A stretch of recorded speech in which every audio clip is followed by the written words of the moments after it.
What is up, everyone? We are the Ready Up podcast. I am Kieran, and joining me this week, as usual, is Brian. Hello. And Kyle. Hi. Right, yeah. What is this, by the way? What is Hi. this? It's how us young hip kids greet one another. yeah, it's all Yeah. It's lit. Hello, it's lit. fellow kids. Lit, brah. Lit, brah. Lit, bro. It's lit AF. We get the AF. It's very important.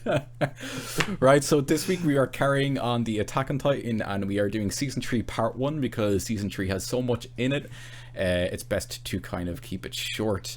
But before that, let's keep on with the running team. And Kyle, what are you drinking this week? And maybe what are you watching or playing? I am drinking nothing. I do not have. How disappointing. I do not have a beverage today, which is very disappointing. I am currently out of all drinks that are worth drinking.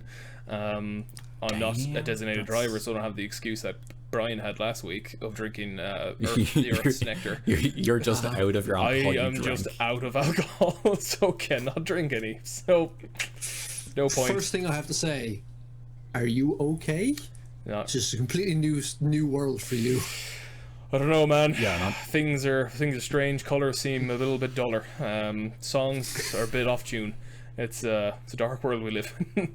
I am not, I mean, playing very much the same thing as playing last week, but what I have watched and binged completely in about like a day, because it just came on Netflix there and I was highly recommended to watch it, was The Promised Neverland, which is, either of you heard of it? No, Awesome. no, Awesome. Right, so it's awesome. It's really, really good. It's like Attack on Titans is messed up, right? We can all agree that Attack on Titans is pretty messed up. Yeah, this kind of takes the cake a bit in a very different way. I mean, if you're a little bitch, like. If you're a little bit, sure. Yeah. This follows these kids who are in an orphanage, and a beautiful orphanage, like really well kept, a loving, adoring mother of the house who takes care of all the children. The children are simply in glee and like joy all the time. It's wonderful. And every now and again one of the kids gets adopted and it's all very happy and it's exciting for them. They're going to go off with their whole new family and stuff. And then the two of the main characters discover that the kids who are adopted are not adopted, but they are taken away to be slaughtered and eaten by a demonic race that actually control the world, and they are on a child farm. You're sold me. You have sold me. It's brilliant. All right. The characters in it are really, really good. The three main characters, their kids are like 11, 12 years old, but they're fantastic. Like, they're all like proteges in terms of like just intelligence and athleticism and things like that. They're genuinely brilliant. They're so clever. They're really well done. They're not generic, like, well, they look a bit, one of them anyway looks like a proper emo kid, like all of them, but like the two ones, Emma, the redhead girl, is brilliant. You love her. She's absolutely fantastic. And then there's Norman, who is awesome as well. Seriously worth watching. It's fucked up, but it's great. So that's what I watched.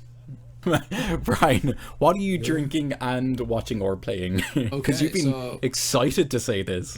I've been excited to say that I have been playing something, but before this I did have just a good old-fashioned cup of tea, which is now gone because it took us like an hour and a half to start this. But that's how this thing works. That's how things work. So, what have I been? One quick thing I have been watching. I started watching Ratchet on Netflix, which is the. Is that good? I've seen 2 episodes of it. It's actually quite good. It is the prequel. Now, I hate prequels, especially when they're too classic movies. So Ratchet is a prequel to One Flew Over the Cuckoo's Nest. One Flew Over the Cuckoo's Nest, which is, I did not realize that, actually. Brilliant. Yeah, which is hands down one of the greatest movies of all time. It's in my top 10 by far. Yeah. So Ratchet follows Nerd Ratchet, if you've seen the movie, how she came to work in the industry as a nurse, but as a show, it's stunning to look at. The set design and the color scheme of every episode is just mind-blowing. I can't even describe how good it looks. You'd have to look up a screenshot, because it's like she's wearing a red dress and then everything around her in the wherever she is red, so she matches with all the environment. I can't even go into explaining how good it is, but it's amazing. Karen, you love it because you love color correction. fucking messed up, Amazing. dick dastardly looking motherfucker. But then what have I been playing? Catch the pigeon. Catch the pigeon. Look at that, come on. Yeah, what have I been playing? We could do an entire episode on this probably eventually, but I did only start today. I'm only about 2 hours into it now. I did start Kingdom Come Deliverance. Yes! Oh, yes! I'm so happy. Yes. I'm so happy, man. See, We are I want- definitely doing an Oh, episode yes. on that. Yes. I wanted to say it to get your live, genuine reactions to that. Wow. I was not expecting that, but I'm so happy. So happy. good. Yeah, I procrastinated on college work today because I needed a break after editing for 8 hours a day for like 3 days in a row. I needed a break, so I broke out. I have PlayStation Now, and I seen it was there. It was one of the recommended games. I was like, you know, Kyle and Karen love this game. So I said, look, I'll try it. 2 hours in, my family's been killed. I am now on the run. I keep running down a hill, and a woman named Teresa's getting attacked. And every time I Just run away. Leave her. yeah. No, you don't can't leave save her. You can save her. Why? I You get can absolute- save her. I've done it like 4 times, and I've No, just gotten just don't. destroyed Right, by the guards. don't do that. If you're going to choose to save her, just run up and close enough where they get distracted, Then run. and then just jump on the horse and go. Just run. I always okay, leave okay. her. I always leave her because I know for a fact I can't do much. And every time later on the game, Teresa's like, "Oh yeah, I was getting attacked by 2 humans, and they were going to do okay. something before." So she doesn't die. And like Henry's just like, "Oh yeah, I remember that." He's like, she was just like, "Wait, how do you remember?" "Oh, I know. I mean, like, you know, I had to leave and get out of there. I totally tried to save you, but." Yeah. Okay. Yeah. Initial 2 hour thoughts. It's very immersive. I'll give it that. It's in terms of atmosphere and everything. It really feels like you are in. Oh God! Don't ask me where I am. Czech Republic. You're in Czech. It's Czech Republic. Yeah. Czech Republic. in Bohemia at the time. I don't know what year it is. Like 14 something or yeah. 14. I think it's around the 1400s. It's definitely 1400 because literally the whole thing starts off when you go Yeah. when you literally get into the game. It's like Charles the Fourth, King of Yeah. the Holy Roman King Emperor. Oh yeah, yeah. Had a long, successful reign, and then you get the click button to And then it's- start, and you cut off. Which I didn't do. No, was like, I no, watch will. it every single time. You do not. I will watch it. Yes, I do. I watch it every single time. Yeah, so it's very immersive, atmospheric. Again, you feel like you're in the 14th or 15th century. Graphically, it's okay. Oh yeah, But yeah. I'm Now not when you really mod it, playing when you for mod the it, actually graphics, looks fantastic. But I'm Yeah. playing it on PS5 now, so I can't. I can't. I mod think or the anything like that. graphics are actually really nice in it. Really? For the maybe- size of the game, Yeah. it is amazing. It's hands down. it's Yeah. simplistic because it's not it's not high fantasy, so it doesn't look Yeah, as yeah. appealing because you're used to like these spiraling trees with these rainbow Yeah. droplets coming out of it, and this is just it's a regular fucking tree. It's a regular Oh, yeah. land of grass, so it doesn't look all that just- like woo, but it's actually good. The detail is actually really good. Yeah. So this seems to have a good story so far, and gameplay is actually really good. I like the fighting in it. It's very Real. methodical. Yeah, it's really Yeah. very real. I did think it bugged out on me though because I had to buy charcoal for 5 coin. 5 but I copper, could yeah. only ever get 5 copper. Sorry, and I could only ever get 3.7, no matter what I did. You were supposed to sell the axe that you get. I back. sold, Yeah, I sold everything. The nails, the nails. axe. Yeah, the nails, the axe, and there's something else that he had, that the guy had. I sold everything just and only stole got everything. 3.7. So I ended up just robbing the charcoal charcoal. from behind him, and then a guard was like, I had the little symbol on my screen now saying that I'm wanted for theft, and I had to run all the way back to my dad And as I'm talking to my dad, I can hear the guard in the background going, "Stop! You must answer for your crimes." I'm like, "No, You committed no, crimes Father, against let's make- Skyrim and her people. Just you making this sword, Father. It's fine." Don't worry about him. Yeah, don't So now, even when the town's been attacked and I'm running away, I still have the wanted for thievery sign. I'm like, I'm sure I'll be fine. That guard's probably dead now. It's fine. They have other priorities to attend to. There's shit going on right now. I will say, we will move on, but I will say one last thing. You will never look at a fallen tree the same ever again. Fallen tree. Yeah, you will never look at a No. fallen tree. Nope. Every time I'm in a forest and I see a fallen tree, I'm just like, You'll get that. You'll get there. You will get that reference soon. Yeah. No, I'm curious. Okay. Yeah. So now, Kieran, what have you been playing and or watching, and what are you drinking? Okay, I'm gonna start off by saying I'm drinking my own mead this week. Such a It show is the Skyrim Hunting Brew. I know it's like, oh, such a wanker. Oh, what a tosser. What a tosser making his What a own hipster. alcohol. Such a Of like, hipster. yeah, it's not even beer, it's mead. Mead. Like, nobody makes Hipster mead. with those And do you know what the twiddly mustache. embarrassing thing is? Do you know what the yeah, exactly. Do you know what the embarrassing thing is? I can't even open the fucking bottle to start drinking. What? Why You can't sealed it too well. It's I've sealed it too well. Right, so while I continue to try to open that and eventually say what it tastes like, whether it's kept at the moment I'm playing because of the absolute amazing final jurisdiction by the EU court that Bethesda has now been bought over by Microsoft, and it's amazing. No, it's not. And I don't care. I have an Xbox and a PlayStation, so and you have a PC, you shouldn't care either. I care about Look, the poor Sony people. Okay, I couldn't give a they're alone and cold and without Jo- any future in Bethesda's world, and that to me is sad.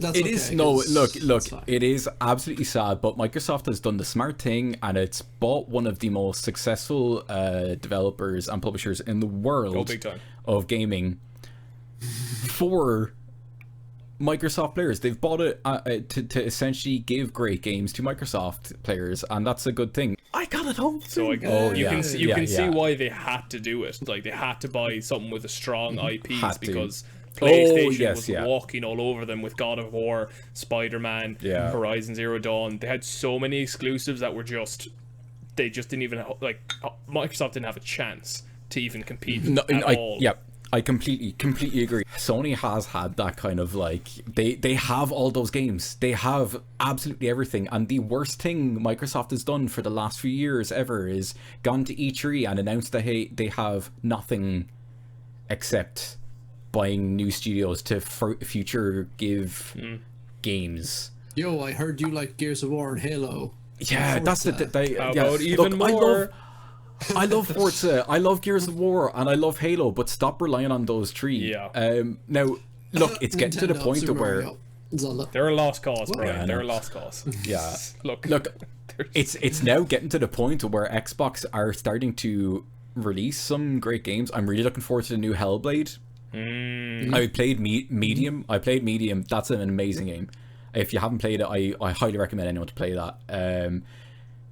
But they're starting to get to that point where they're able to start showing the results of what they've done. Yes, it sucks and it's taken so long. It's a bit shit.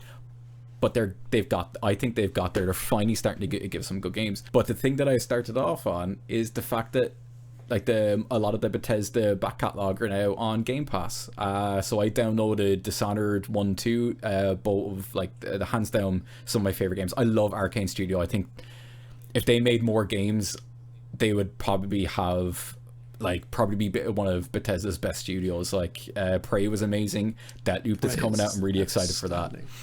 Astounding game. The art style as well. Love the art style. they were talking. Prey is, They were talking about a potential there was talks and rumors of Dishonored 3 still floating around. I hope to do. Dishonored is hands down. Like I got the first Dishonored, and it blew me away. No. The second one didn't have that factor. They had some things that I wish they had throughout the game instead of keeping it for specific missions, like the sandstorms and stuff. I'm playing the Wolfenstein New Order for the first time. I played the new Colossus. I can't remember the name of it. I think it's a new Colossus. Cannot remember. I think it is new Colossus, yeah. I'm gonna New play Colossus Old is the Blood as second well. one. Yeah. Old Blood. I'm gonna play the spin-off. Old Blood is the spin-off. Love it. I love those games. Like, so yeah, I get to play like all the Bethesda catalog, and it's really it is an exciting time for anyone who has either PC or Microsoft, any of the Game Pass kind of stuff. It's an exciting time for a lot of and you do get the opportunity to play like a lot of those great games again. I got my meat open. Oh yes. you got your meat. And how is it? I got my meat open, and it didn't oxidize. It actually tastes amazing. It's so good. It's a little bit fizzy as well. So good. I'd love to try some, Sweet but you're Jesus. so selfish. I'm really selfish. Send you know what? me, I'm- send me a Do you know vial. what? Do you know what? I'm going to make another batch soon enough because I haven't made one since I made one last year with Bave and. On the way to year. No, you don't have to. You don't have to. You can drink mead after like a month or two. It tastes better after a year. Yeah, I want but that I can send it down in a bottle to you, and you can just keep it. for a year. Leave it for a year. Yeah. Like I'll send you 2 bottles, one's to open and then one's to keep. Okay, that's fair. And you I'll drink it after a accept year. that. Okay. Okay. Yeah. Cool. I'm happy okay. now. You can have it. You can Happy have now, it for okay. when we finally get to reunite in 2022. Oh. Reunited and it feels so good. Attack on Titan. Woo! Attack on Titan. Season 3. Season 3. Part 1. Have fun cutting part that down, one. Karen. So, Carl, you have taken an L breakdown. You've done some breakdown of points. 32 points. 32 points exactly. So points. The number 32, just how I like Number it. 32. Like my counties.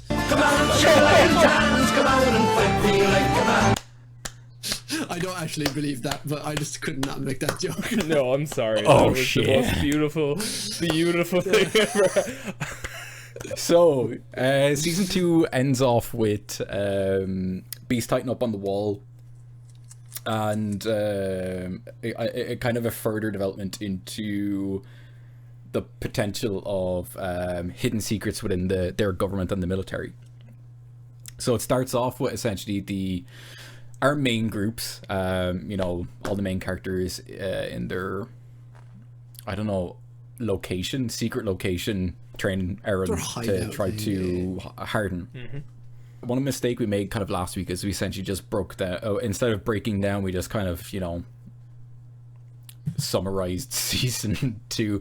Now we got some good points out of there, but yeah, we're gonna try and stay away from that and just we're gonna try and give our points and feelings and how much we love and what we didn't like. Let's face it, season 3 we loved it all. Very little in season 3 I didn't love. There's very little in season Levi 3. for life. Apart from Levi one for life. character, Jesus Christ. and that's only Ooh, really who's the his- one character? Oh, it's really only his name. Who? Huh? We'll get to it. Oh, geez, Okay, suspense. okay. I like it. Shit, yeah. building Hook up, the audience in. Good job, bro. Yeah. That'll keep him watching. See, it's almost like I go to college for this stuff. Who are we kidding? They're already asleep by now. That's true. So, Talking to hot air right now. yeah. So at the starting is essentially them off trying to train Eren. Hanji finds out that the priest has been murdered, and she kind of formalizes that the military police are in some way, shape, or involved, and a lot of stuff is being kind of covered up. I think it's Levi that kind of comes to the conclusion, smart boy Levi, that kind of comes to the conclusion that the military police are kind of coming for them to essentially take Historia and Eren. Now that's basically because they know that Titans can be eaten and their forms can be taken. I don't think they know at that point yet. No, the not the military, but the royal, Oh, apologies, like the yeah, aristocrats. They all know. Yeah, so royal lads. that's why they're training. Yeah, the royal boys. Yeah, so we should say one important thing is that at the start of the season, now, our main group, so Mikasa, Eren, Armin, Jean, Jean. Jean, Sasha. Connie, Sasha. and Connie, they are now Levi Squad. Yeah, they're all is Levi Squad. Quite the accomplishment for them. I mean, to be fair, They're the only ones survived. It's they're the only ones left. So it's kind of like You're not wrong. Levi's Proxy literally of just like, elimination, It's like, oh, you guys have to be my yeah, Levi Squad. and there's now. no one else who has a kill do you know count what? yet. Do you know? Mikasa is literally the only one who has worth in that group. Oh, versus Aaron, Levi come Squad. on. Aaron can turn into a goddamn He's- Titan. Let's be real here. You'd pick He him. is he has literally only killed one Titan. Yeah, he can turn into As Titan, but he's only himself, killed yes. one Titan Yes. as himself. He's killed one Titan, and what did he do? Fuck up by going, "Oh my god, I killed my first Titan," and then fell to the ground. I love Aaron, love him, Wasn't his but he's proudest a moment. bit of a. It's not his proudest moment. Well, one thing... He is better. He is better as he develops and progresses throughout the different seasons because he kind of starts to cop on. But like up until those points, he's not really the best. Well, one thing with the reveal, kind of the suspicions when it comes to the military police murdering the priest, they're obviously all in their little cottage stakeout sort of situation. Now, obviously, they are there presumably because they want to be somewhere isolated because they're doing experiments and things like that. Fair, fine. But the suspicions that they gave towards the military police and this sort of corruption within, when it becomes more apparent, and Levi kind of like says it's probably the military police. Hanji's obviously doing all of her super smart research stuff. She's obviously in the know of a lot of this stuff. But do you reckon there's a bit of it that's kind of like, how much of that suspicion do you think they had prior to all this coming to light? The manner in which they executed this sort of plan to get away from the military police and so that it feels like they had this as a break in case of emergency prepped. They had this in the back burner in case something went down, because they always had suspicions of the military police ever since Aaron's trial, because remember that they wanted him to just straight up be killed. And obviously the military police has connections, which we then reveal as being, yes, they do, with the aristocrats and the royal boys. Obviously there is something there. So I do feel that the scouts, being people who are of such high degree of intelligence and valuing intelligence above all else, did have prior suspicions that they would eventually move on their own to claim Aaron. This doesn't matter how the results of him being released to the scouts would happen, because obviously they got them. They got Aaron and the scouts. I do think they had plans in place in case which they felt was inevitable, that the military police would move on their own accord to claim him. Because even after the courtroom scene in season 1, after Aaron, let's say, failed, the military police were like trying to get Erwin to release Aaron fucking hell, trying to say all those names together, Aaron back into military custody, just before the point where they kind of stumbled upon Annie being the female Titan, and they were tricking him in. They were trying to get Aaron into military custody. So like throughout the seasons, they're constantly trying to get Aaron away. So I think, definitely somewhere in their minds, they were well prepared. The fact that they wanted to take Aaron, no matter how, let's say, no matter how much Aaron kind of did for humanity to help them and be with them and defend the wall, kill Titans, and military police wanted him. I think that was purely I think that's what led to the and I suspicion. think that if you think about it, that's what led to suspicion. They know that he could be helpful, and even though they proved he was helpful, they still wanted him.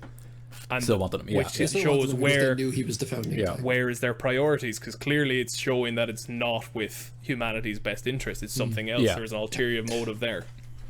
They just wanted to. I fully agree with everything you said. Basically, I have nothing really more to add there. I was going to listen, but it's definitely. I think it's proof that the Royals.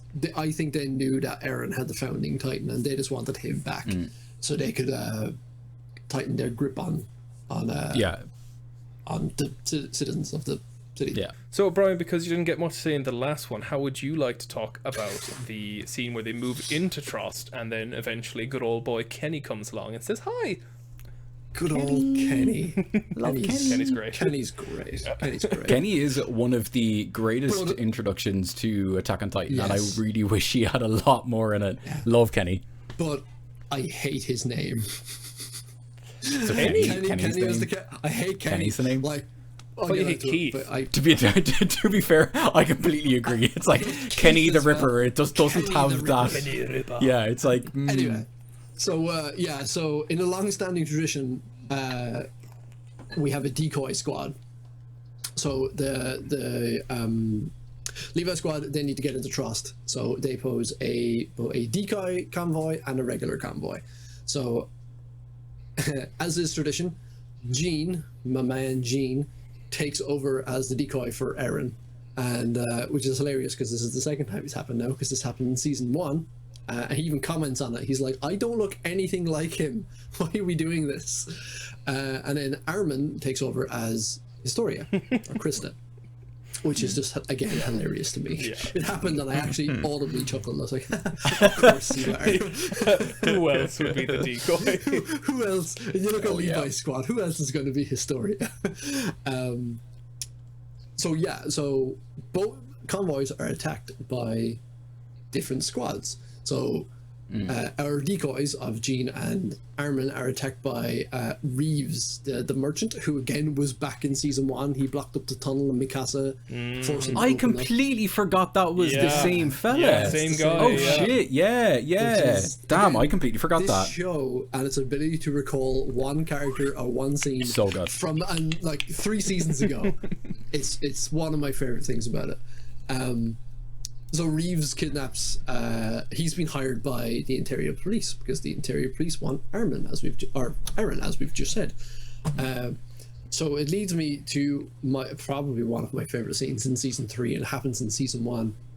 Is we have Levi, who is shadowing the real Eren and Historia, and he's having a conversation with his squad. As a female, I can't remember her name now. She's very she's literally just there for that. She begins with H. Niffa. Her name is Niffa. How did you remember She's a that? red shirt. Because I have it on my screen right here. I just have to skim it real quick. Nice, that's preparation right there. And she just gets shot straight through the face. Yes. Yeah. And I'm like, what just happened there? And then Kenny the Ripper reveals himself, and he stands on the rooftop. He's got ODM gear, but he also has these 2 guns, and I'm like, holy crap, guns exist in this world now. Which is Or well, at least small guns. They usually just have the muskets, but like small guns, handguns exist. Like little hand cannons. They're like hand Yeah, cannons. they're little hand like cannons, yeah. hydraulic that feed off the gas from like their ODM gear. And I'm like, this is insane. And then episode 1 ends on that scream from Levi. Right. Kenny! I lost my shit because I'm like, I can't take this guy seriously if his name is Kenny. Kenny! I can't do it. Your name is Kenny? The one thing that just annoys me when it came to essentially that little section where Levi is just up on top of the building and they're kind of getting like those little interactions, and like you literally just put a scene of out of nowhere just went, Levi's like, this reminds me of Kenny the Ripper, don't you know? Yeah. It'd be a real shame. Yeah. Do you know, he was smart. He would have done something like this, and then bam, Kenny the Ripper comes. And it's like, oh my god, lads. Was there a reason for that though? Like, was there some signs of his activity potentially that made him think about him? Because I don't think it was just quite simply, you know what?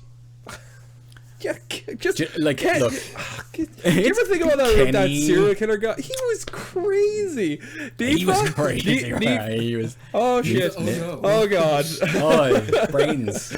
I think there might have been a reason as to why he decided to monologue that. Maybe there were some signs in it, or maybe the method that the priest was killed or something like that. Maybe that's what sparked. Look, I get that it still happens in the same episode. Yes. Like, it kind of amazing ability to tell a really fantastic story, but also have elements of really shit storytelling.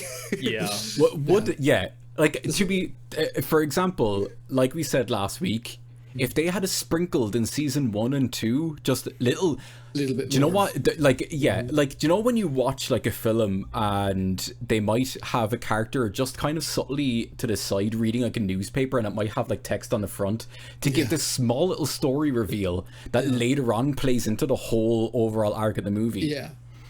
something like that. Anything. It could have been a poster looking for Kenny the Ripper on a wall as you were walking by a scene. Yeah. Anything to kind of build up with Levi, let's just say, and like having a little small mention of like knowing someone from his past that was psycho, and then just kind of not wanting to talk about it, because you don't really get a lot of Levi's past up until season 3, which again I love. Yeah. But it's just like they dropped Kenny in without any context. And it's just like we're supposed to accept that. Yeah. It doesn't fly with me. Probably one of the best sort of like part. Now, obviously, the whole thing with Levi going through the streets, the camera sort of angles, I suppose you could say, for how they follow him through the buildings, the trains. It's phenomenal. Obviously, this guy's swords, like literally bringing a knife to a gunfight. Except unfortunate for you, the person holding that knife happens to be Levi, so you fucked anyway. He's still like, I mean, when he goes through and he's desperately dodging, like he is fully aware he's outmatched in terms of like his weapons. Like he's never been fired at in that sense. Like these guys are trained to kill titans versus guys who are trained to kill people. Which is a huge, even the most skilled as Levi is still in a disadvantage against these guys. They go further into it, and you start seeing about how Levi tries to talk to his squad in the brief moments when he can during it, about how you kill them when you get the chance because they will kill you. And you have that scene with both Armin and Jean where they get confronted with one of them on the carriage, and he's unable to kill him because it's a whole different story. So even though it does a really good job of showing that you can have the certain mental capacity you need a certain mental capacity to fight these horrible monstrous creatures, you're able to sort of dissociate from them in a sort of empathy capacity because they're so ruthless in their intent and their harm, while humans are humans, they're actual people. So the difference in the two of them, even though you're trained to fight one of them, does not automatically translate to the other. I want to just bring it back to a point of you just saying like them kind of doing the scenes of like flying through the street. It never fails to amaze me how an animation can absolutely nail a cinematic experience that we get on a daily basis through like movies or TV shows and stuff like that. It's so much harder for a cartoon to nail that experience, and Attack on Titan absolutely hands down 100% knocks it out of the park. Like those small scenes of like flying through the little streets, or anytime they kind of go in for a certain attack. Or last week when I was editing for the podcast, just before when they attacked the castle and Krista is on the ground and a Titan is essentially going to come in to attack her, and Mikasa swipes in, but you don't really see it. You see like this blade swipe and blood sprays on Krista, and Mikasa's just standing there, and it kind of like goes up on her back up towards the top, and she turns and she's kind of saying something, and then she's like, we'll take care of it, and all it just goes overhead, all the scouts fly over her, and I'm like, Jesus Christ, this is an animation. This is kind of the level you would expect from a cinematic experience of going to see like something like Interstellar AAA or studio stuff, you know. Like never fails to amaze me how well they put you in. Fantastic. Phenomenal. Let's why don't we move on then to unless anyone has any other points on that. No, just I don't know if just we that I love do a full Kenny thing on it, but the bar scene between Kenny and well, that's just amazing. His training and just the mind is just, go for it, man. Paint me a word picture. And even that old man who helps him. Yes. He's like hands him the rifle. He just happens to have a gun here. Yeah, under the bar. And then like Kenny outside has like, I wouldn't say he has the high ground, but has all the place of power. Yeah. And Levi's still able to get away with just one shot of that shotgun. Bam! So good. I love it. But it wasn't just that he did the whole shotgun thing, which is amazing, seeing the reflection. It was the fact that he had he didn't just think about how to get Kenny away. He was also thinking of how to get out after doing that. It wasn't just one step in his mind. He was thinking the whole process, because he knew that he was surrounded as well. So it wasn't good enough to just shoot him. He then had to also get out. So he did the thing where he threw the chair out the window to create debris and all this kind of stuff, and get everyone to fire their rounds, knowing again that probably also keeping an eye on the fact that these are one-shot guns that have to be reloaded after reuse. So once he threw the chair out and everyone shot at it, he had the time to then jump out himself and get the fuck out of there. So it's like, man, Levi. So good. Levi is just one of those characters that continues to impress just because of his, like, we know that he's military trained and he's great against Titans and stuff like that, but it's just in a few specific scenes and even outside of battle where he's one of the people that kind of summarizes and kind of like theorizes little things that kind of going on behind the scenes. But a scene like that is a perfect showing of how clever Levi can be in a tough situation. Absolutely brilliant. It just shines in his own great characters. It's so I think it's so easy to write a badass character in a sense, in the sort of like not actually a believably good one, but it's very easy. All you have to do is make the person kind of win all the time. All the time. That's shallow writing, like just making that. But they not only gave him a reason for being great at what he does, they also made how he gets out of those situations believable. It's like, have you ever seen the Last Action Hero with Arnold Schwarzenegger, where he plays that typical badass character where he gets shot and it's like a bullet graze kind of thing, where kind of it I know it kind of satirically plays against that thing of like, writing of like just this stereotypical badass character who always wins. And it's very easy to write them, but it's very easy for the audience to just go, oh, one of these again, Jesus Christ. Yeah, absolutely. But Levi is not that. Like, when I first saw Attack on Titan, I thought Levi was going to be one of those characters. Enjoyable and it was to watch. The scene, enjoyable to watch. Me like, oh, that's badass. But yeah, we have one of these guys again. And it wasn't until the castle scene when he's going around cleaning everything, he's like, oh, we're not training until we clean like everything. I was like, he's different. There's depth. They're doing something different. There's something different they're doing with him, and I absolutely love Levi. He's hands down one of my favorite characters. Oh, if Levi's the only one left standing at the end of this entire show or series, I'd believe it. Happy. I believe it. They interrogate Dynamo Reeves. Yeah, they kind of just ask. Oh yeah, so they interrogate. Support. Yeah, they interrogate Reeves, and kind of try to get Reeves to side with them, because at that point where the military police essentially convince everyone and all the merchants that it's the Survey Corps are the reason for the destruction and the Titans entering within the walls. So everyone turns on the Titans, or sorry, not Titans. They turn on the Survey Corps. Yeah, and that's there's all the scouts. So that's why they kind of have to remain hidden. But they kind of interrogate Reeves and try to get those like little bits of info. Obviously, because we have two torture scenes. We have the guys interrogating Reeves, and then we have Hanji interrogating the two interior police guards.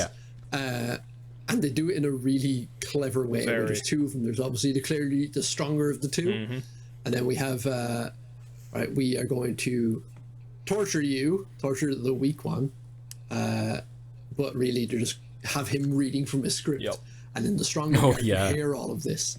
And I love that scene because like it shows that Hanji and all, they don't want to hurt people, they don't want to torture people, but they will use their brains and their smarts.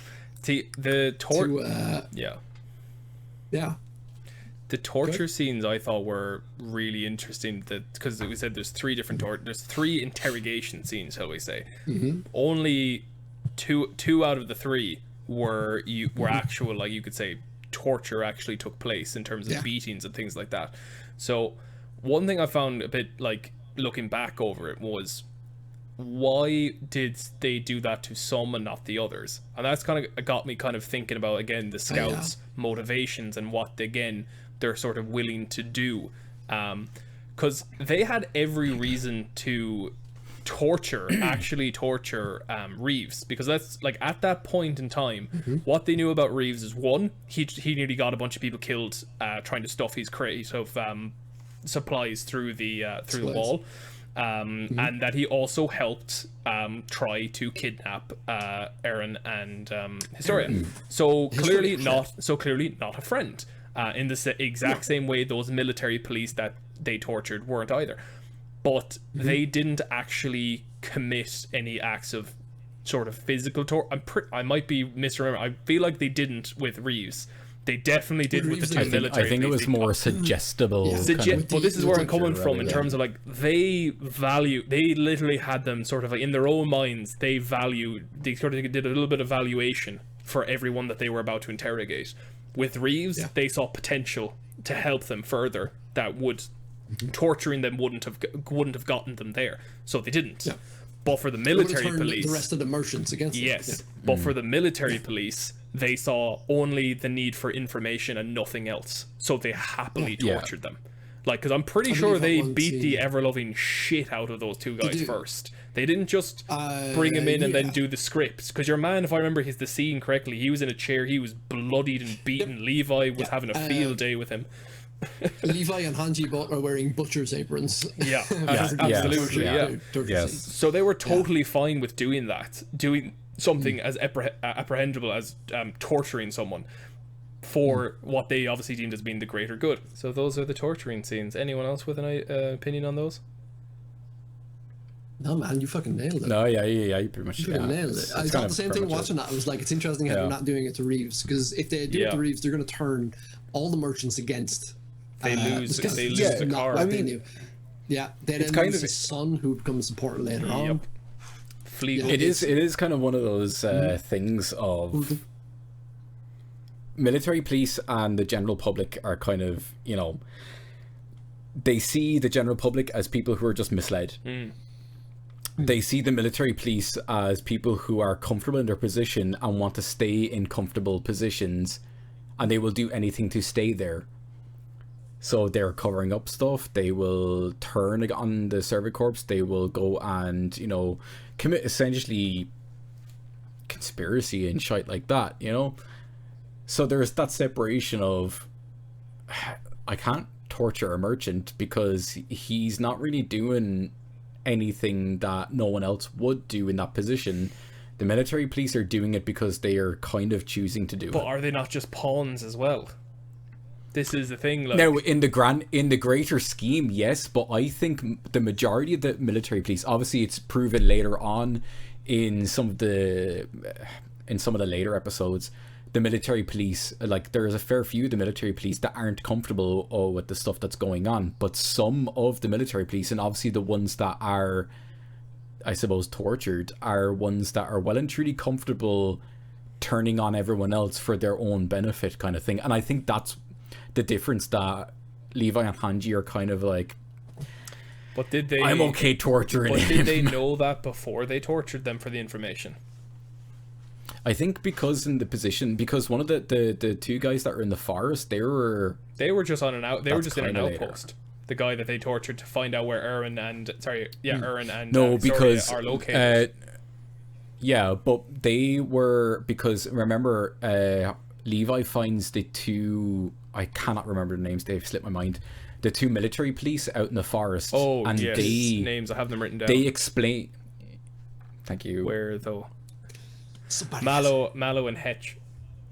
Mallow and Hetch. So they find them, and Mallow and Hetch are like, oh, we're looking for you guys. You guys did bad. But they are explained the situation, and they eventually realize that the scouts aren't to blame. They tell them the location of the other military police, who obviously are doing it for the benefit of themselves, and that's why they kind of get the shit kicked out of them in order to find Historia. Were they not just fed the same lies? That's kind of that's the question where I go in terms of, again, with the self-righteousness of like doing these things, because even if they were fed the wrong information and they were manipulated, if they still held information that was crucial to their plan and their survivability, do you put aside your own like morals and whatever to achieve that, even if this person is in a way innocent to the whole thing, or they don't, at the very least they don't know how involved they are, but they still need to find out. I think the problem is that a lot of the military police that are corrupt, let's say, don't know how involved they are, purely because it's the royal boys and they're close in commands that only know this shit. Yeah. I love what we're calling them, royal boys. Royal boys. But the rest of the military police, you'll have the ones that aren't comfortable with what's going on and they're just doing their jobs, and then you have the ones that are doing it for their benefit because they want to live comfortably. They're the ones that don't really know how deep they're in, because obviously it's not explained to them. But I think they're still the types that are like the corrupt, like, oh, I'm just gonna do this because I'm comfy, you know. It's Yeah. and I think they're the ones that are kind of, I don't know, aimed to be tortured, because they're the ones that are obviously given the information. I'm not going to, like, if I was in command, I'm not going to give information to another military police that I know isn't, or I don't know if he's corrupt or not. Yeah. He's doing his good job. He's in the military police, but I don't know if he's going to be like, yo, boy, if I tell you you're going to capture these guys, would you be okay with that? Totally. Like, you don't want to risk that. Yeah. If I tell you that the king is a fraud, you're gonna be okay. Yeah, are with you that? going to be okay with that? Will you keep that Well, secret? the rest, Pinky well, the rest promise? of, Actually, yeah. 'cause it's So actually it's like the rest of the guys. Yeah. So Hanji and all of the military guard Hanji finds out from the military guard that the king is a fraud, and that the plan is to feed Eren to Historia so that she could be put in as the queen. Bam! They got the Fountain Titan royals, continued their nice cushy life with erasing people's memories, and nothing ever happens. So it turns out Historia is the rightful queen of the entire city, which is I did not see coming. Did that, and We knew she was important, but I knew she was important. extent. Didn't think she was going to be the actual queen Yeah. of the city. So the plan is to peacefully oust the fraud king and the royals, and then stay Historia. So they need to go rescue Historia first, who is currently being held captive by her real father. Bum, bum, bum. Plot twist. Who is again named something stupid. Rod. Rod. Hello, my Rod. name is Rod. I'm the king. Rod and Todd from The Rod. Simpsons, like. Hate it. So yeah, we learned that Historia then she was born out of. She wasn't born out of wedlock. She was born. She was a bastard. She's a bastard. She was a bastard child, essentially. yes. So born out of wedlock. So born out of Yeah. wedlock. That's what You're right bastard for that. is. Looks like I just wanted to care to say bastard. Bastard. She's Historia I'm a bastard. Snow. I'm a bastard. I'm a bastard. I don't yeah. want it. I don't want it. Look, now that we're on the part of Historia, Krista's background, how brutal is it? Like, of her, just that scene of her so happy, running her up mother. to see her mother. Oh, just fucks Slow her out of motion just it. landing in, slow motion just landing in her lap, and the mother just grabs her by the face like this and just fucks her back, Get away from me. and like, and her bloodies her was nose. Messed up. Jesus Christ! Yep. I was messed up. And then the mother So messed up. is ultimately killed. By Kenny. Kenny and his hit squad. Nope. Bitch And deserves we it. got younger And Kenny do you know what looking the- dapper with his suit and his fedora. Looking good. And do you know what the worst part of that whole thing is? Even to that point where she's getting a knife to her throat, she's like, "That girl's a bitch. Yeah. I hate her." I hate you for she being killed a born. bitch. Killed a kid. Yeah. Yeah, the mother, I can't remember her name. It was like, Fucking- kill that little girl. I'm like, Nope. God, Yeah, you are awful. woman And woman Kenny deserves kills to her, and die. I'm like, cool, you deserved it. Yeah, bitch deserves it. No Then sympathy. Rod, no sympathy. Then good old Rod Reese, he says, look, let's, she's no longer Krista, she's Historia. Send her off. No, she's to, no longer Historia, she's Krista. Other way around. Other way around, yeah. So while the coup is going on, Erwin is brought into the throne room, and he starts his whole spiel. So who wants to take it on? His whole spiel of how he does the coup along with Pixis. Well, I think because Erwin is his favorite character, I should do it. Yeah. No, Kyle, you take this one. Erwin, without a doubt, is I do your love favorite Erwin, he's character. So, incredible. yeah. The because- whole quick recap, as you know, with what have you seen it before. The whole plan was to basically expose the royal family in terms of where their priorities actually lie. So they all knew that, they all suspected anyway. They didn't give a rat's arse about the people. His conversation that was, cut. They didn't actually let you know what his plan was when he was speaking to the commander, Commander Pix. Pixel? Pixie? Pixie would have been way funnier. Pixel. Honestly, with a name like Kenny and Rod, it wouldn't have been surprising to me. So I mean, he Pixis isn't exactly straight a out massive took jump. the gamble himself as being this person who, like, again, we've spoken before in the last episode where everyone holds him to such a high regard as being invaluable. You cannot replace Erwin. He does not feel that same way. He's backing a massive gamble that even Pixis like makes the point of like you are absolutely overextending your hand with this gamble. This is huge what you're trying to do.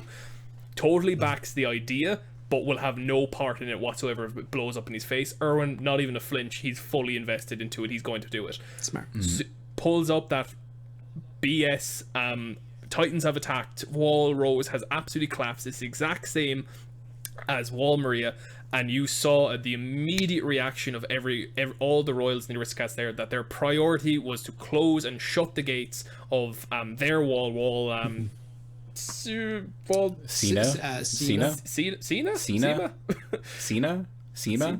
John Cena. Wall Siri John was Cena. closed You can't see me. They closed Wall Siri.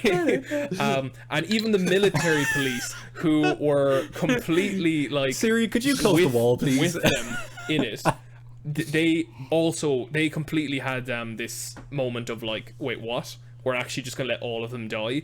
Even they questioned it before they went to sort of fulfill it. Until then, bad boy Zachary comes along, the head of all three divisions who oversaw Aaron's trial, comes in. He was even in on it as well in terms of like wanting to see this happen, and saw where their loyalties, where their priorities laid. And exposed the entire thing, which was the coup that was going to result in no casualties whatsoever for people, and completely successful. So fantastic idea, obviously executed brilliantly, and like it's always, you always have like all these shows where they don't show you the plan, they just show you that a plan is being hatched, there's something's going down. But when they revealed it and they were showing this whole like no attack, no casualties kind of coup thing, everyone I know myself anyway, I was kind of sitting there thinking like, okay, I was really trying to boggle in my mind how they were going to do that without any casualties. And honest to God, I genuinely didn't know. A little part of me felt it was going to be really anticlimactic. Like I actually didn't believe what was going to go down would be that great. Then when it happened, the sort of simplicity of it was what made it so beautiful, because it was just so simple. It was just look, just tricking. It was basically a freaking YouTube prank almost. Just this idea of like hidden camera going, oh, what do you really think? Oh, look at this prank. Just a prank. Got him. Just a prank, bro. You've been punked. But it just made sense, and it was just so well done. And Aaron just stands up triumphantly, does not even look at them after successfully pulling off that coup. Doesn't even fucking look at the royal family. Goes immediately over towards all the military guys and starts barking out orders. Because like, I won. Fuck you guys. I'm in charge now. Bye. And it was just epic. It's great. I was the same. I was thinking, because it said it's going to be peaceful. I'm like, how can you take over peacefully? Surely people are going to fight back. And then I up to the point where it happened, I was thinking this is not going to work. It's going to fail. And boy, did it not. If there's ever a point, and I know you said your favorite scenes out of Erwin from obviously season 2 was your favorite scene, but Jesus Christ, out of all the series, that has got to be probably one of his strongest and best scenes, just because of like a couple of like, let's say, moments beforehand, he's talking to the military guys and he's like saying to them, do you think that they really want the best kind of thing? And he's trying to get through to the military police by going, they're not doing this for the good of the people. And then when they feign the Titan attack and the military, all the guys and the fella that Aaron was talking to see all the royal boys turn around and be like, close the walls, and he's just like, but that will kill millions of people. And he's like, we don't care about them. Close the walls. And he's like, I can't do that. And it's like, and it keeps kind of jotting back between him kind of looking at Erwin every so What's your plan? It's so played it so well. Yeah. So it's while this is all going on, we're learning a little bit more about Erin's history and Historia's history. So it turns out Erin's father, it turns out he was in the same location where Erin is right now, because I need to describe that. He is in a crystal cave underneath a church. Stoneburst, I think, is what the crystals are called. They mine that, and they use that as fuel for the ODM gear. Oh, and it's like it's the only place in that crystal can be found is the island. So they have it's like a massive source. Yeah, it's their massive natural resource that they have, and you only really find out throughout little bits of the anime and later on, I suppose. Genius, absolutely fantastic. And I just think those are little nuances again of, like, if you look backwards and you see little bits throughout the seasons that are like, oh Jesus, that part made sense, like that's why that was there.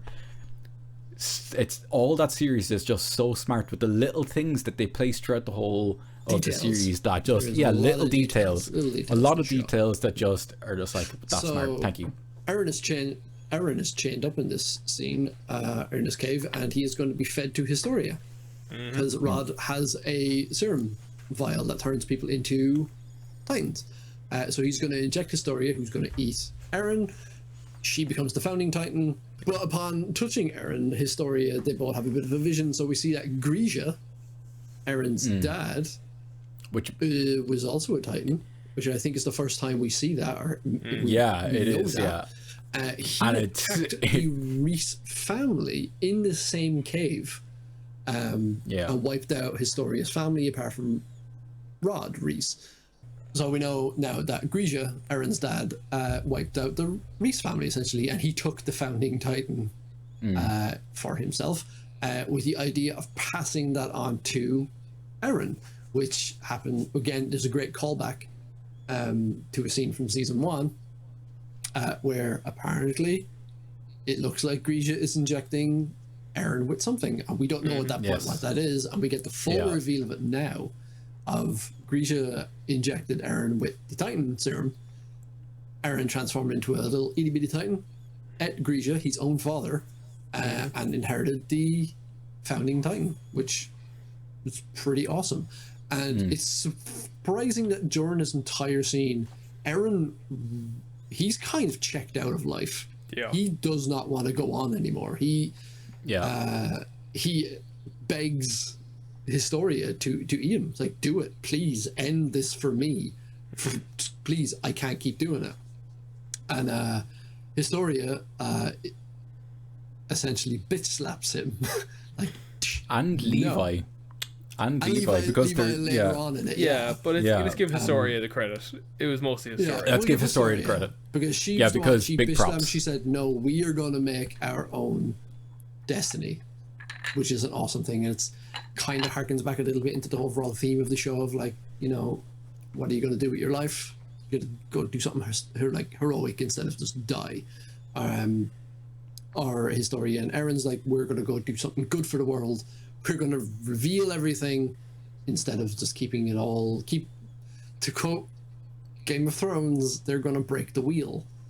Yeah, well, absolutely. That didn't work too well for Game of Thrones, but this one, it's worked pretty well. Better. Yeah, it worked fantastic. Worked pretty well about it. Yeah. So this is happening concurrently with the coup. So after the coup ends a little bit sooner, and Eren sets out, if they find out where Erwin sets out with a plan to save Eren.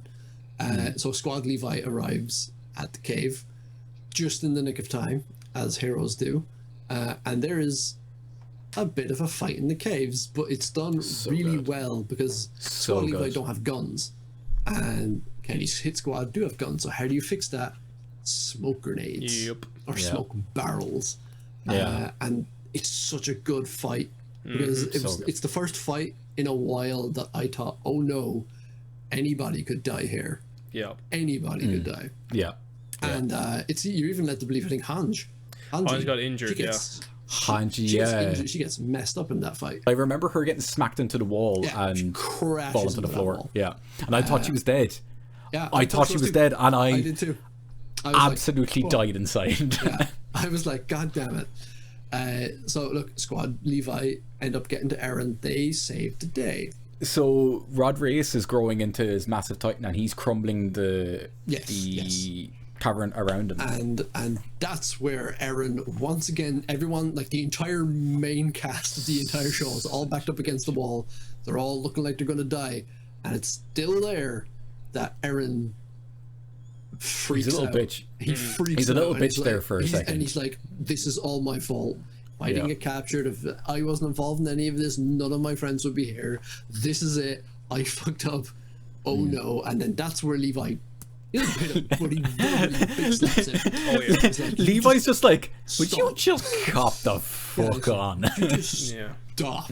It's And, a good point though. I mean, like he does obviously blame himself for the situation that he's in, but Yeah. Yeah. it's like And it's rightfully kind of so, like because- it's like the Harry Potter effect. You know, it's like the same thing where he's constantly like every time someone dies, he constantly blames himself. Oh, it's like he but constantly then blames it's himself, yeah. I think it's Ron who kind of like really tells him you still think this is all about you. This is much bigger Yeah. than you. And I think that's Yeah, that yeah. kind of is really apparent for Aaron. He needs to realize that it actually isn't all about him. He does need that double bitch slap from him, both Historia and Yeah. Levi, to realize that this is bigger than him. He needs to just start taking control himself instead of wallowing in self-pity all the time, which is when he chugs that armor thing like a box He of, like a chugs bottle of Armor steroids. Amazing. So good.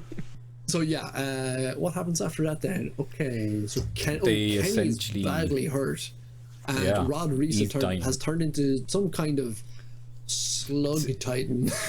Really, He's so. I kind of wonder why he He's- turned like that, to be honest. Yeah, I'm yeah, actually yeah. curious. I think- yeah, I don't know if there's any reason, or is it just plot reasons? Is it because I of think the it's way mo- he ingested it is what's causing Is it the maybe fuck by up in the licking it? transformation? Yeah, Possibly. maybe. Yeah. Is it because he didn't have proper Titan blood or something, or Well, he has the royal blood, so we know that it He does have it the doesn't royal seem blood, to actually. matter who takes it in terms of their transformation. That's true. I think it's just because he like licked it a little, and then just kind of. It wasn't like injected into him like everyone else has had. He's just like Yeah. licked it, so he just turned into a massive abomination Do you, kind of do you thing. think it was on purpose? Because I think it might be. Maybe I'm overlooking into this, but I kind of like to think that there is a little bit of sort of. It's just a little bit of like got what you deserved in a sort of a sense in terms of his transformation. Because how did he take the vial? He went on his hands and knees on the ground and licked it like a dog. Yeah, yeah. And his transformation basically stayed like that. He Stayed the same. he fell Yeah. to the ground like a little bitch, and he basically now stays like that. He can't even lift himself back up from like the weight Yeah. of his own failures or whatever. Hubris. Little bit of like Yeah. poetry, like in that you got what you deserve kind yeah. of thing, like. So yeah. I could be overthinking that, but I like to think maybe a No, little bit was no, possibly to I do with could- that. I could see it. I could see Maybe, it. yeah, So no, I could- I also could agree- turns I could into agree just with a colossal size Titan as well. Bigger It's than not the something Colossal. small. It's Because he's it's- actually bigger in Colossus, yeah. It's huge. And again, I don't think there's any reason for it other than plot reasons, because anime. Yeah. They yeah, needed so him everyone- to travel so slowly. Yeah. So everyone races back to Trust, Trust. Yeah. where they are going to have a bit of a showdown with this thing because he is heading Was that in Trust? straight for it. Yes, it wasn't Interesting. Trust. Yeah, no, you're right. It wasn't. I can't remember the name of the part of it, but I remember specifically where Erwin's like, we won't evacuate because we want Lure. to have that as a lure or bait kind of thing to It's- come through. Orvud district. So we go up to Wolfenstein, and Well, I don't know. everyone is preparing for the attack of I don't know, human centipede Reese. Yeah. Essentially Yeah, at yeah, this no, point, it's pretty fair. coming up to It the is- wall. It's Yeah. It's Walsina. Walls. Oh, it is Walsina, okay. Alright. Just the It was inner Walsina, wall. okay. And they're essentially now. There's no point getting too much into this attack because essentially he attacks. He probably one of the most disgusting parts in this whole entire show is when he lifts himself up on the wall and reveals half his face. And his entire stomach is also ripped. But rib cage, like bones sticking out. So good.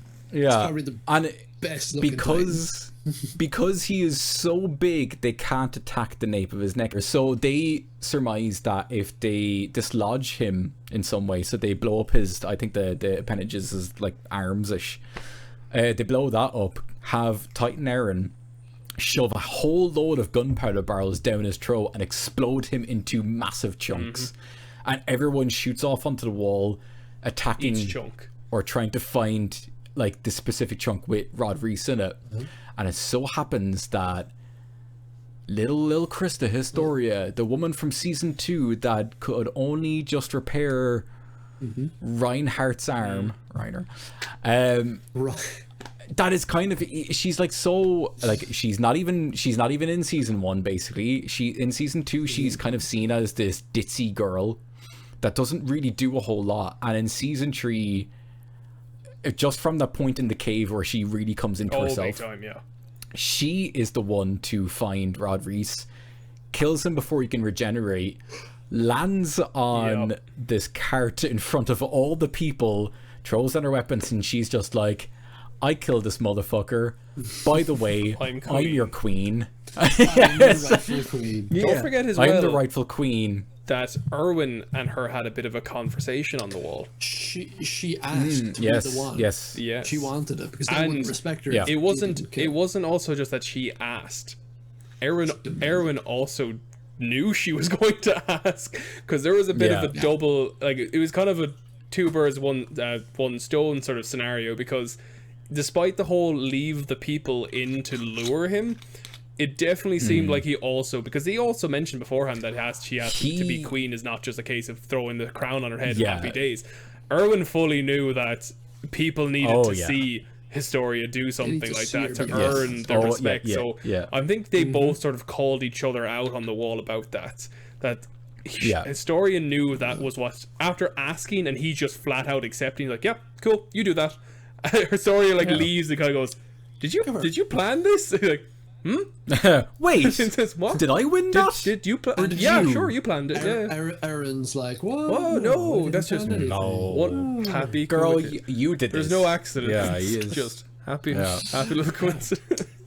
Whoa, and then let's we have that's really it then. Really, she's coronated. Yeah, it is. Yeah, no, she is coronated. She's coronated as queen. We do get a few hints then that now that Aaron can do the Titan harden ability, that this is now the plan to go back and take Wall Maria. Yes, because they develop the device to kill Titans without sacrificing anyone or risking anyone, and they essentially a big guillotine kind of thing. And they essentially wipe out all Titans on the island with this specific machine, which is brilliant. Now, like, I know we're trying to kind of skip through, obviously, because we're talking too long, but it is one of those things of I think one of the bigger points is just how much of a character within a character comes to the forefront of Krista. Like, it is at that point where she really steps into the forefront role, because I think season 2, even though Krista was brought into the main look and obviously there was a lot of secrecy behind her, I think Ymir was essentially the main character of season 2. Yeah, so I think a lot of the main focus was on Ymir's and Ymir's story, as you can see throughout it, because even Krista's story is kind of perceived through Ymir's perspective. And it's in this season I think Krista kind of big time really shines a lot. So anyway, it's around this time that we learn Levi's backstory along with Kenny's backstory, and it turns out that obviously we know from previous episodes that they're linked, but we didn't know how they're linked. Turns out they're family. Who would have thought? So we're given Kenny's backstory. He's dying. My boy Kenny's gone, which I was kind of sad about because I wanted him to stick around a little bit longer. Yeah, I wanted a bit more. It's a good character. Yeah, and he has the Titan serum as well. And I'm thinking, oh, is he going to inject himself? Is he not? Spoilers, he doesn't. But that serum vial comes in very, very clutch later on in the show. Pretty clutch, yeah. Foreshadowing. Pretty clutch. Foreshadowing, yeah. So we get to the point And we learn Kenny's backstory of Kenny. It doesn't. I don't think it's really said how long ago it was, but there's a city that's underground that's never really mentioned. Yeah, bar that point. Apart from this point, and I was kind of shocked by that. I'm like, there's an entire city. Why aren't they all living underground? What's going on? It's like slums that are never brought up or never referenced. Yeah, it's like, why use this? Yet again, it's that storytelling part which is really shit, because I'm like, why are you introducing stuff just for one episode? Yeah, and then just leaving it there. It's really, I don't like that stuff, but whatever. So Kenny, we learn, grew up. Again, we learned so much about Kenny, to be honest, but I'm just going to skip to the kind of the Levi part of it.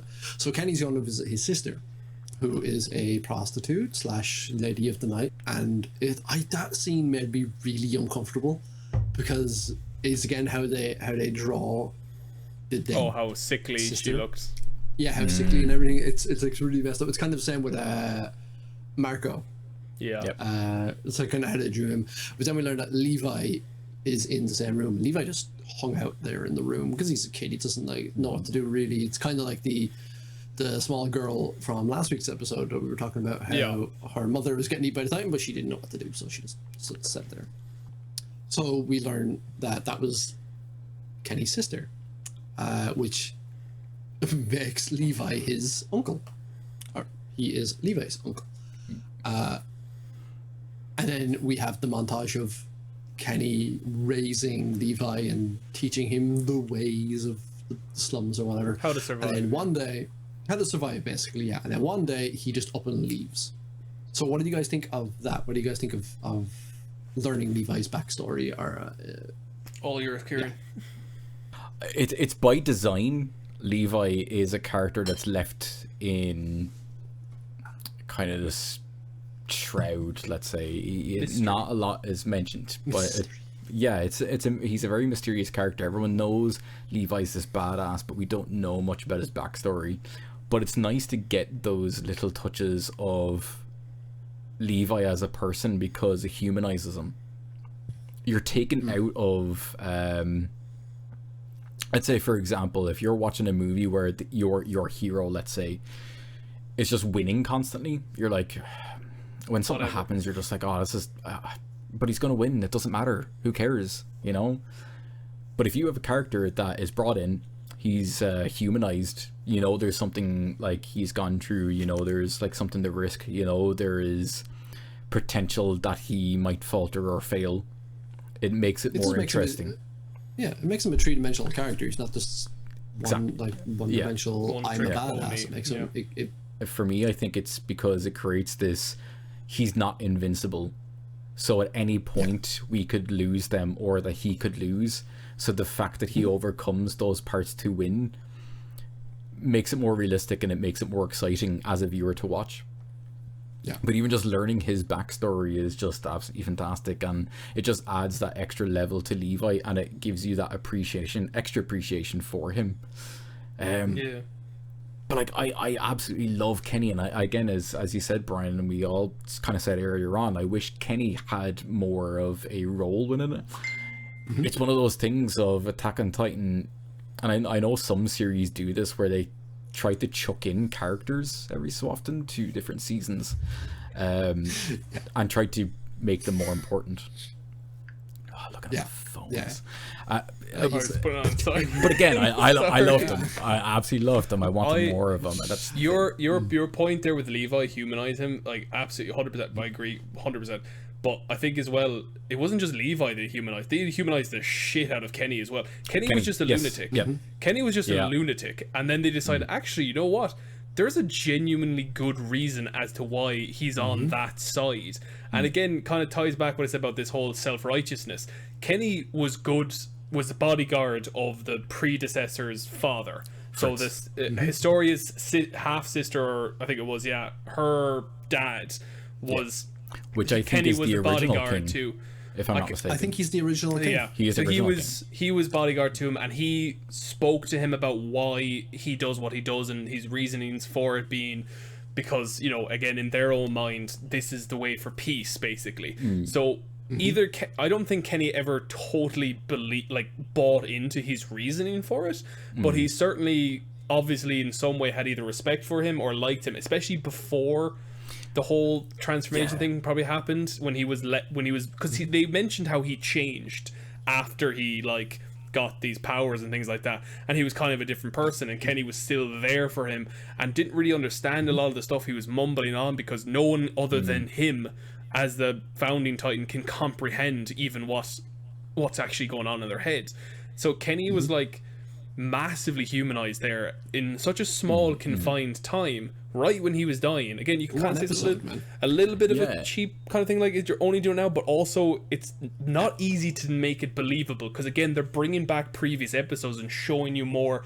You're very quickly able to piece this all together in your own head as it's transpiring, of putting those parts and pieces together and realizing, oh, Kenny actually, yes, he's a bad guy, but at the same time, it's really good. We were talking about like how Levi is great, not just being a badass, he's got depth. Same is said about a villain. Villains are super easy to write. Ha ha ha, evil plan. Ha ha. No one gives a shit about that anymore. It's not good enough. So they do that. Yes, they have villains, but all the major villains have genuine backstories and genuine reasons. That is how you write a good villain. Oh yeah, that is exactly. Who thinks he's the hero of his own story, but you can absolutely see his point of view. Yes, 100%. Yeah, honestly, in that last episode with Kenny, I didn't see Kenny as a bad guy. You don't. Yeah. So yeah, I love it. Ooh, I think the importance of Kenny. Yeah. Pour one out for Kenny in my mouth. I think the importance for Kenny as a character, as well as that, Kenny. There's a lot of stuff we find out in terms of backstory, but also when he's essentially reveals the truth to Historia, the fact that Rod is just trying to basically control her. A lot of that is done through Kenny. Yeah. Like a lot of the backstory is found out through Kenny. The Ackerman family is kind of found out through Kenny. Kings are found out through Kenny. Kenny persuades Krista away from it. It's a lot of that stuff is kind of through him. Yeah. And again, he's such an important character in season 3. And he's more of an anti-hero. Yeah, actually, yeah. End of season 3, boys. We Soldier's Feast. Soldier's Feast, where they're planning now that with Erin's new abilities, they can go and take back Wall Maria, take back. Oh, I can't pronounce the name of the original town where the basement is, and that's what Erin's big overall plan is. We need to go to that basement. We need to find out what's in there. Yep. I think that whole section of like the feast and I suppose going over the wall, because the feast is the first time they have a break. Yeah, that was like the first time they're able to just relax and have a nice victory. Let's say it's the first time since graduating, and it's kind of one of those things of like you're kind of put into perspective of the fact that this happens over a certain like a couple of months by Pixis. That's it. Like 3 months, yeah. And you kind of expect this happens over years kind of thing, but it doesn't. And when it's put into kind of perspective, and that's the first time they get to kind of relax and enjoy themselves, you're kind of thrown into the fact that Jesus Christ, they've gone through so much in such a short period of time. Like, did we forget to mention Keith? I was about to say, and we find Keith that comes out after that. because of Keith. Good old Keith. Keith, the hard ass drill sergeant from the training camp at the very start of the show. It was like the third episode. Former commander of the Scouts. Former commander of the Scouts, and he is the scout leader we saw in the first episode when the Scouts came back from the fight, and he broke down in front of a mother because the mother was like, "Did my son die? Was it good or whatever?" And he just broke down. He couldn't do it. Yeah. Was it for something? And ultimately, Keith was like, no, it wasn't. And actually, for us, that was Keith leaving. Keith left the Scouts then, gave commandership to Erwin, and went on to become the drill sergeant of the training camp. And it's here then we learn that Keith found Grisha, Erin's father, way back in the day, 20-something years ago. We also learned that Keith is the person who sabotaged Erin's ODM gear during training in the second or third episode. that was a genuine jaw drop moment for me. Yeah. Even a big thing, but I'm like, wow, you're calling back that far to that one tiny thing. Yep. Love it. But we also then learned that Keith was in love with Erin's mother, and he kind of had a bit of a mission to protect Erin, because he again loved his mother. Bit of a Severus Snape thing going on. Bit of a that is exactly what I thought when I was watching it. I was like, this is Severus Snape. This is down to a T. Yeah. And ultimately, well, we know he failed because Erin went on to become a great which is weird because like a soldier. because when he passed after the ODM gear even failing, he kind of has an inner monologue moment where he literally says, "Oh, Jaeger, you'll be proud. Your son's a soldier." But then so it's kind of strange that he was like it was almost like he had to sabotage, because he was like, okay, for the sake of the mother, I'm going to sabotage so he doesn't put himself in danger. But the fact that he passed it, he was kind of like, he was like Your glad. Yeah, he was kind of glad he failed at stopping him, but felt he still had to try. I think it's one of those things of he saw Erin's determination and he was like, shit, I can't really do much. This kid is so determined to pass this no matter what I do. Because you like during that point of, even with a sabotaged ODM gear, he was able to balance himself for a couple of seconds before it faltered. That must have been very hard for him to do. Like he was that determined. Yeah. So I think at that point, Keith is just kind of like, Jesus Christ, I'm trying to, but I can't hold that kid back. No, I have to let him. Yeah. Can't do it. And then the final entire thing is the scouts are leaving the city. Before we get into that, just back to the feast, because it was a really good point of appearing to bring up the normality thing, and it was just because it was a little bit. I mean, like, it's sort of connected in a sense. I felt like, you know, the way that oh my god, Hans, sorry, the guard from the season one. Hannes, sorry, thank you. Hannes. Do you know the way he was talking about him wanting to go back to the past, the way things were? There is a little bit of that there, where it was the last time, as Kieran said, that they were all together was in training and stuff, and they started to do things that they did back in training, which was like messing, which was Potato Girl eating everything, but most importantly, Erin and Jean-G having an absolute cat fight. And but like you could see that they weren't actually even that serious.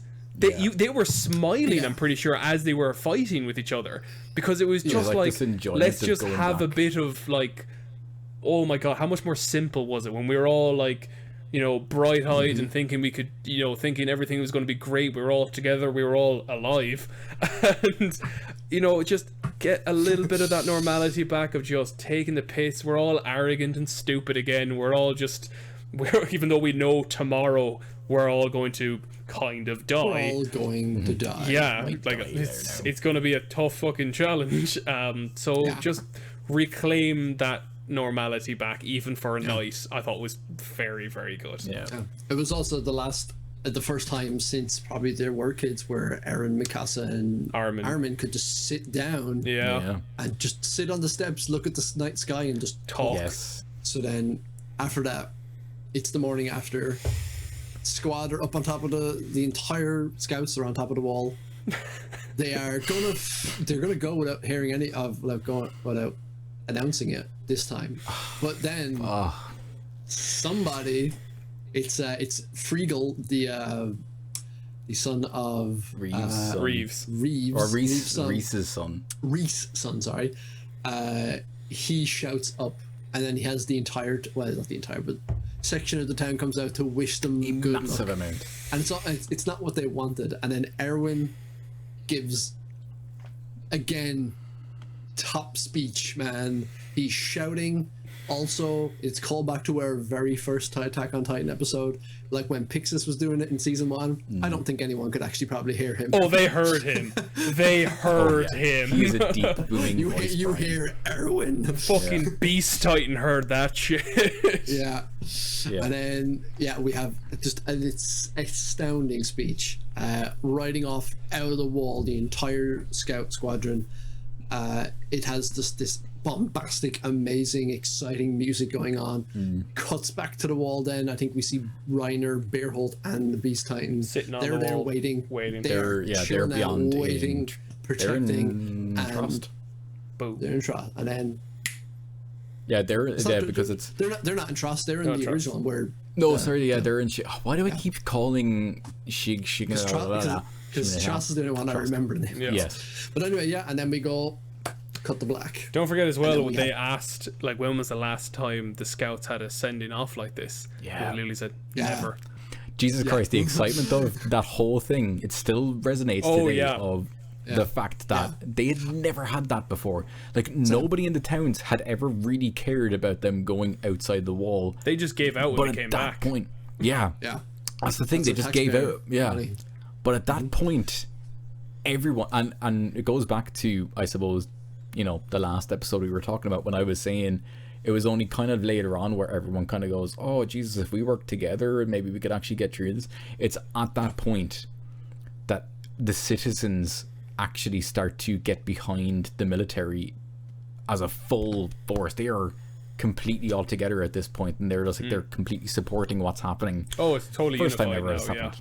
It's so good. And that moment when they're riding out, that still sticks with me. I think about that every so often. It's like just how great that moment is. And I've never stood up on my... No. Yeah, you never stood up? I've never stood up while watching a scene and actually screamed back at the TV as it happened. Because literally, I swear to God, when I can visualize it now. I was sitting on my couch, TV down there, watching it. Erwin brings up his arm and roars, and then when everyone else in the crowd, I got up in my seat and just screamed as well. I was like, yes! I'll do it was the salute beautiful. that they do. Give your heart. I think we're done. Shall we wrap it up? Wrap it up with quick favorite character, favorite scene. Favorite character? I'm going to go with Kenny this season. Kenny was fantastic. We got to see another side of the police, the internal affairs, essentially. He was a great anti-hero because I loved how they changed him. He went from he's a stone cold villain to no, this guy is actually just anti-hero. He's doing what he thinks is right, and he doesn't necessarily fuck over anybody. As I said, he called out to Historia that was like, look, your dad's just doing this for his own self-worth or self-gain. And then then I like the father-son or uncle-nephew relationship he had with Levi. I probably have more to say about that, but we do need to wrap this up. Favorite scene? We talk way too long. Favorite scene?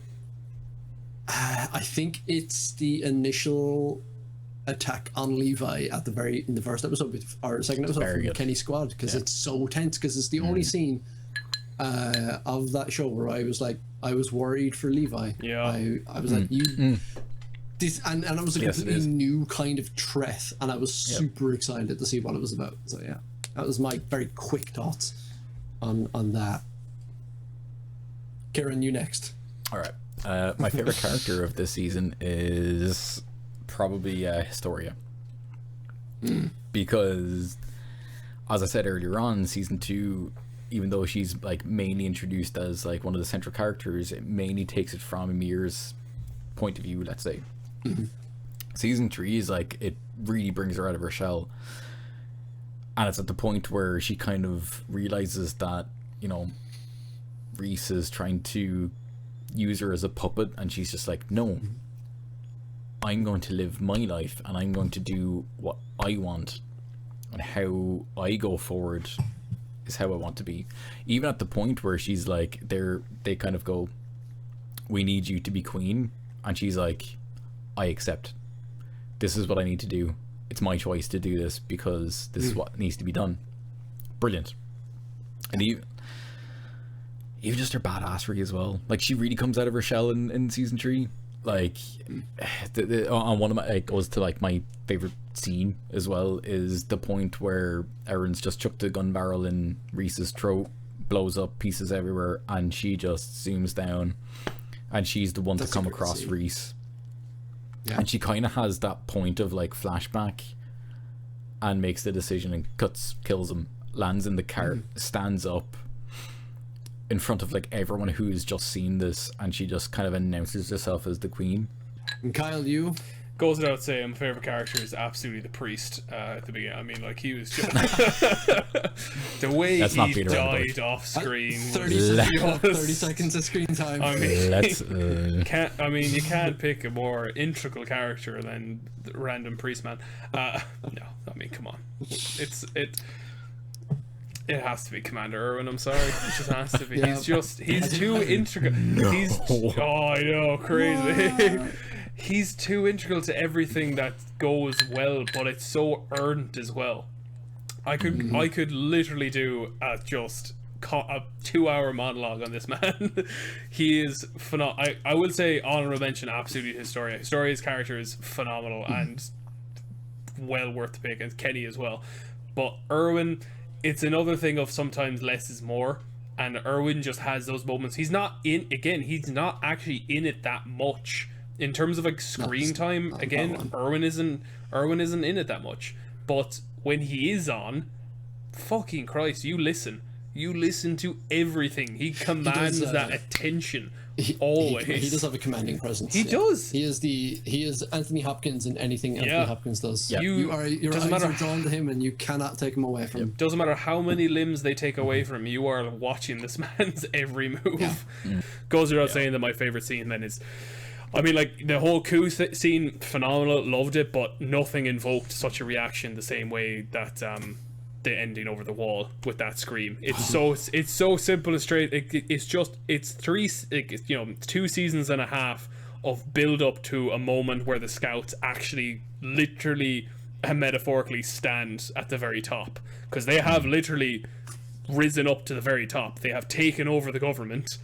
They have gained the people's support. They have put a queen in place, and they are literally on top of the entire society that they're in now. And right up there they were. And as soon as the crowd started cheering them on, they cheered straight back at them. Like, it was for you as well, and it's just, thank you. It was just beautiful. Just going back to eating drunken burgers. It was so beautiful. All right, I think with that, yes, please. Karen, take us out. You introduced, you take us out. Let us wrap us up right there. So let's wrap us up like presents. You can unravel us later by watching us on YouTube. You can also catch us on the likes of Deezer. There's, correct me if I'm wrong, there's Apple, iTunes, we have Google Podcasts, Spotify. We're everywhere. Yes, we do. We also do Twitch now because we're hip. We're down with the kids. We are cool AF, as the kids say. Cool AF. So we also Twitch on Wednesdays at around 8 o'clock. We play random ass games. Who really knows, was Sea of Thieves the last 2 weeks, so you can join in and watch us. Yeah. Probably bombard someone. We have characters, it's great. Yeah. We play characters. Yeah, we play characters. I am mildly deformed. Anyway, thank you for joining us. Thank you for listening to us ramble. Thank you for listening to us talk way too long than we should have. And catch us next week where we will finish part 2, and after that we will definitely talk about something different. Yeah, definitely. Thank you so much, everybody. Bye.